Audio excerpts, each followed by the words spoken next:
السلام علیکم ورحمت الله تعالی وبرکاته. دوستانو څنګه یې؟ ښه الله مو خوشحال لره. یو اهم وظیفه او هغه دا اکثر خلک شکایت کوي چې موږ د سترګو د نظر کمزوری شو او د سترګو بیناییم درومي یا پریشنې دي یا پردې پې راوختي دي یا د سترګو دا مسله ده مختلف قسم بیمارو کې خلک مبتلا دي. الله تعالی د ټولو ته شفا ورکړي. حقیقت دی چې سترګې په ډېر مهم رول ادا کوي په بدن کې. او تاسو ته پته وي یا نه په شریعت مطهره کې چې څوک درله یو سترګه ړنده کړي نو هغه نه به 50 اوښان دیت د دغې یوې سترګې اخیستلی شي، ځکه چې دا سترګه چې دا داسې په منزله د نیم انسان دی او دواړه سترګې په منزله د مکمل یو انسان دی. نو دې وجې نه دیت هم د یوې سترګې نیم دیت دی د غونډ انسان او د دواړو سترګو ټول دیت دی. دا خو یو اضافي خبر راغله. سترګې چې کمزوري شي د دې لپاره څه وظیفه ده؟ وظایف خو ډیر دي، انشاءالله چې وخت په وخت باندې به شیر کوو.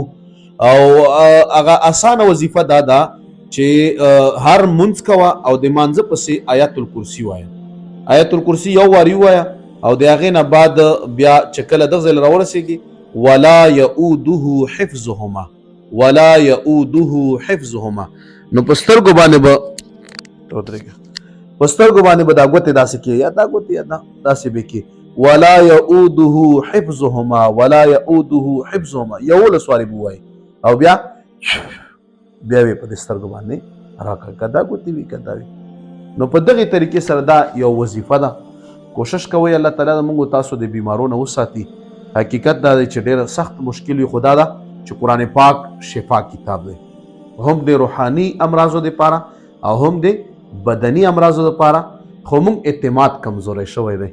ډاکټرانو صاحبانو تجربې په خپل ځای باندې، دوایې په خپل ځای باندې، الله پاک د هغوی په لاس کې هم شفا اچولی وي، خو قرآن پاک باندې موږ تاسو هغه اعتماد نشته. دغې وجې نه هغه موږ مطلب چې هغه مریضانو ته پې شفا هم نه حاصلېږي.